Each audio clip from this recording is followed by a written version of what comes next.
प्रहरियों का 23वां दिन है और इको गार्डन में हम फिर से मौजूद हैं। दिन मंगलवार है और फिर से प्रहरियों से बात करते हैं कि इनके सुध लेने के लिए कोई सरकार का नुमाइंदा आया कि नहीं आया।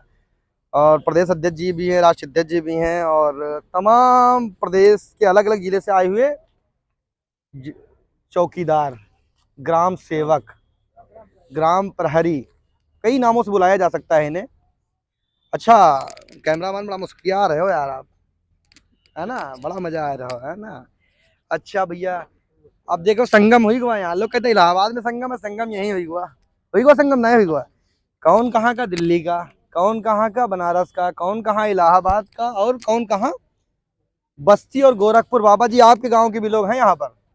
अच्छा, हम बात करेंगे भैया, एक भाई साहब हमारे साथ हैं। इनका पहली बार तो 2500 सैलरी मिल रही थी, उसके बाद इनके साथ बड़ा जुल्म हो गया। अब का जुल्म होगा वो भी बताएंगे हम। इनको सस्पेंड कर दिया गया ना। हाँ, काहे हमारे सस्पेंड कर दिया। अच्छा अच्छा, दो दो लोग हैं, मतलब अपनी आवाज उठाना भी गुनाह है। हाँ, अब बताइए क्या हुआ, कैसे हुआ, किसने तुम्हारे साथ ऐसा किया। सर ऐसे हुआ मेरे साथ। दीवान जी ने कहा कि मेरे कमरे में झाड़ू पोछा कर दे, मेरे कपड़े धो दे, मेरी गाड़ी साफ कर दे। किसने कहा। दीवान जी थाने के जो हेड मॉडल होते हैं। अच्छा दीवान जी, अच्छा दीवान जी नहीं, राजा हैं, हरिश्चंद्र जी हैं। राजा हरिश्चंद्र हैं। हरिश्चंद्र जी तो दानिश है, वो तो अच्छा। कठोर तालिबानी है वो तो। तालिबानी है। हाँ जी। अच्छा, तो इंस्पेक्टर साहब से शिकायत नहीं की आपने, एसपी साहब से, सीओ साहब किसी से हाँ शिकायत जी, नहीं मुझे उन्होंने उन्होंने शिकायत करके उल्टा मुझे निरस्त करा दिया, अधिकारियों से शिकायत करके कि ये गांव में राजनीति करता है, कोई सूचना नहीं देता, जबकि मेरा सब कुछ वेरीफाई है और मैंने उसका काम नहीं किया, तो मेरा ये हाल कर दिया। अब तो संगठन उनसे मजबूत तुम्हारा है। बस जी क्या बताएं, मजबूत अब है। संगठन तुम्हारे लिए हमने आवाज उठा रहा है। हमने हमने योगी से लेकर के डीएम तक, डीएम से लेकर योगी तक के हमने आवाज पहुंचाई अपनी, हर तरह का, हर कि जगह भाई का। निस्बत जांच कर ली जाए अगर हम। हाँ जी, कोई जांच नहीं करता थाने वाले, वही अपने खिलाफ थोड़ी जांच करेंगे। अब वो फिर वही वेरीफाई कर देते हैं। तब तक मुझे न्याय नहीं मिला। मैं 1.5 साल हो गया मुझे भटकते हुए, लेकिन मुझे कहीं भी न्याय नहीं मिला अभी तक। तो काफी मजबूर हैं। देखिए एक अंकल भी हमारे साथ मौजूद हैं, ये भी चौकीदार हैं। अपना परिचय दें, आप कौन और कहाँ से हैं। मैं मनोहर लाल, चौकीदार, थाना निगोहा, ग्राम भगवानपुर, डिस्ट्रिक्ट लखनऊ। देख रहे हैं आप, अलग अलग समस्याएं सबकी हैं, आप देखते रहिए। समस्या केवल ये समस्या नहीं कि 2500 सैलरी है, इनको प्रताड़ित भी किया जाता है, क्योंकि प्रताड़ित भी किया जाता है। हाँ, प्रताड़ित भी किया हाँ जाता है। बिल्कुल। गांव की सूचना अगर हम देते हैं थाने पे तो गांव वाले नाराज हो जाते हैं, और सूचना नहीं देते तो पुलिस वाले नाराज होते, इंस्पेक्टर नाराज हो जाते हैं। और दोनों मिल करके हमारा उत्पीड़न में ग्राम पंचायत प्रधानी के चुनाव से लेकर के हम दूसरी पक्ष की तरफ रहे। हमारे बीबी और बच्चे ग्राम पंचायत सदस्य हुए, उनको ब्लॉक में मारा गया, भरी ब्लॉक सभा के अंदर मारा मारा गया? गया। मेरी बीबी, मेरे बच्चों को, मुझको और मुझे नौकरी से भी यशो महोदय पूर्व जितेंद्र सिंह ने निष्कामन के लिए पूरा आईएम, डीएम, एसपी का और सीओ को भी लिखित करके मेरे खिलाफ नोटिस जारी कर दिया। और तो और सही, मेरा उत्पीड़न यहाँ तो मेरा घर 80 आबादी में बना हुआ है, जो उसमें पेवर 80 आबादी में है। 30-35 80 लोगों के पीएम आवास बने, उस पे बुलडोजर चलवाने की साजिश रची गई है और मेरी छत रुकवा दी गई है। मैंने डीएम साहब से गुहार लगाई, मैंने मुख्यमंत्री जी से गुहार लगाई, लेकिन कोई मेरा सुनने वाला नहीं। ये जो मकान तोड़ेगी प्रधानमंत्री आवास योजना वाला, प्रधानमंत्री आवास बना हुआ है मेरा उस पर बुलडोजर नहीं, बुलडोजर तो खैर नहीं चला। मैंने बड़ी प्रयास किया है, मिन्नतें की है माननीय कौशल किशोर जी से, मैंने की, मैंने ब्रजेश पाठक जी से पाँव पड़ा हूँ, तो खैर उसमें राहत तो मिला है। उसके बाद मेरा खेत जो है 293 नंबर मेरा है और 294 तालाब है। 293 को तालाब बता करके उसको खुदवाया कि बड़ी कोशिश की गई, मेरा खेत नपवाया गया, मेरा घर नपवाया गया।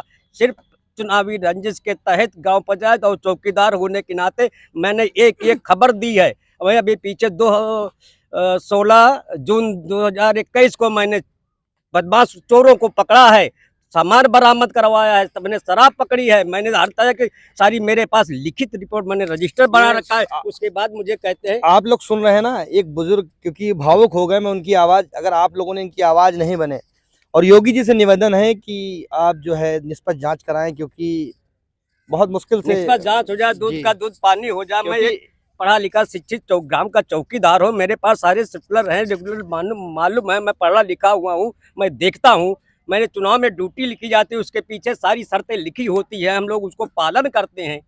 हर चीज की बात को थोड़ी सी दे करके गांव में अगर कोई इससे संदिग्ध व्यक्ति आता है तो मैं उसकी शिकायत यशो महोदय के करता हूं, लेकिन फिर भी मेरी सुनवाई अब नहीं हो रही। इसके पहले मुझे 15 साल हो रहे हैं चौकीदार, अब तक तो नहीं कोई शिकायत हुई है। मुझे लोक भवन 6 मार्च 2019 में लोक भवन में बुलाया गया था, वहां भी हमको सम्मान माननीय मुख्यमंत्री जी ने किया है।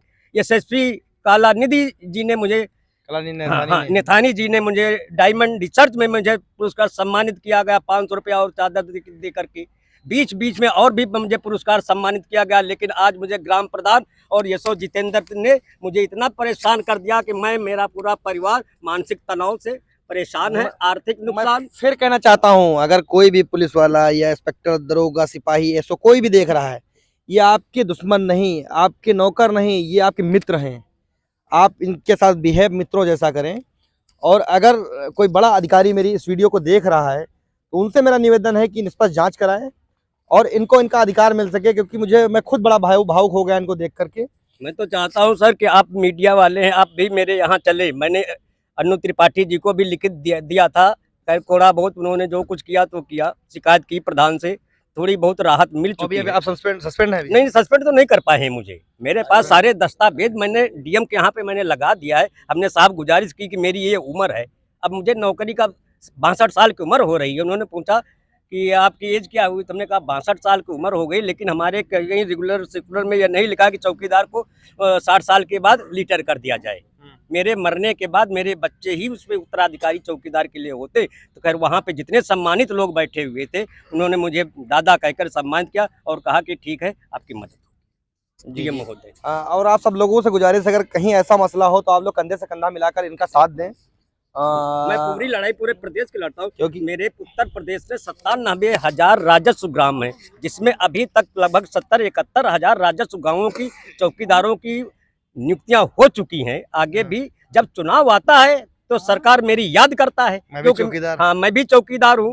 वोट लेने के लिए जब हमको वोट करते हैं, हर बूथ को देखते हैं, तो सरकार बना दिया तो मेरी कोई बात को सुना नहीं जाता, अनदेखी किया जाता है। 2019 में अभी 1000 रुपया वेतन बढ़ाने के लिए, साइकिल भी देने के लिए, टार्च भी देने के लिए कहा गया, लेकिन वही ढाक के 3 पात हो गया। ये है सरकार का। अगर मेरी बात इस इको गार्डन से माननीय मुख्यमंत्री जी और मोदी जी को पहुंच रही है, तो नहीं तो मैं 2024 का चुनाव मैं पूरे उत्तर प्रदेश में समस्त चौकीदारों से आह्वान कर दूंगा कि मैं इनके खिलाफ वोट करूंगा। अगर मैंने इनको जिताया है तो मैं इनके हराने का काम करूंगा। मैं मेरा वादा है, उत्तर प्रदेश के 97,000 राजस्व गांवों की मेरे पास लिस्ट है, 72,000 चौकीदारों की,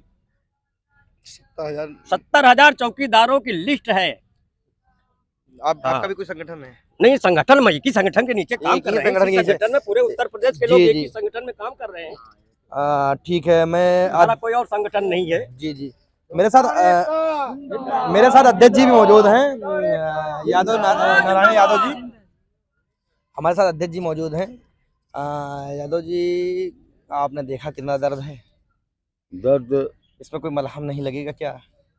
आप आवाज उठाएंगे, इनकी आवाज तो बनेंगे ना? सबसे पहले मैं आपके चैनल को बहुत बहुत धन्यवाद देते हैं।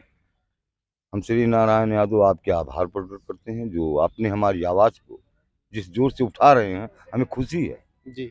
जो हमारी अवस्था है उसमें खुशी भी आ रही है, क्योंकि आपने जो प्रयास किया वह प्रयास देखकर खुशी है, शायद हमारी आवाज़ को सरकार सुन सके। बिल्कुल। यह हमारा 70,000 संगठन का जो संगठन बना हुआ है, हमारा कोई भी ग्रामीण चौकीदार अगर पीड़ित है तो हमारा संगठन हमेशा उसके साथ है और उसके साथ मिलकर काम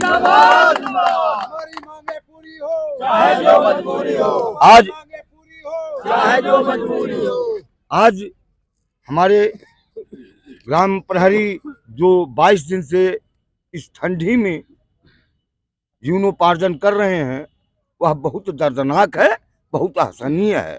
क्यों कि हम लोग बहुत गरीब परिवार से हैं और उस गरीब परिवार से हैं कि हमारी यहाँ पूर्ति नहीं हो पा रही, हम भूखों मर रहे हैं। सरकार 2,500 देती है, जिन्होंने कहा था बेटी पढ़ाओ बेटी बढ़ाओ। अब वह सरकार खुद सोचे कि हम 2,500 में बेटी पढ़ाएं, बेटी बढ़ाएं, कि बेटा को पढ़ाएं, कि अपना रोटी रोजी चलाएं। इसलिए आपके चैनल के माध्यम से कहते हैं कि हमारी ग्राम वीर प्रहरी परिवार को सरकार अपनी आंखों से देखे, इनके दर्दनाक शब्दों को सुने और इनके जो दर्द हैं वह असहनीय है और ऐसे कार्यों पर विशेष ध्यान दे।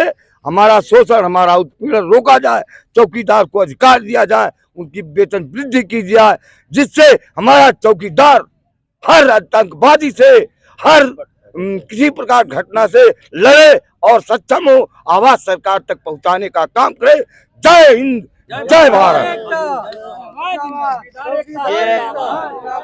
ये राष्ट्रीय अध्यक्ष चौकीदार संगठन के थे और क्योंकि मेरी मुस्कुराहट गायब हो गई, मेरी मुस्कुराहट गायब हो गई। पूछो क्यों?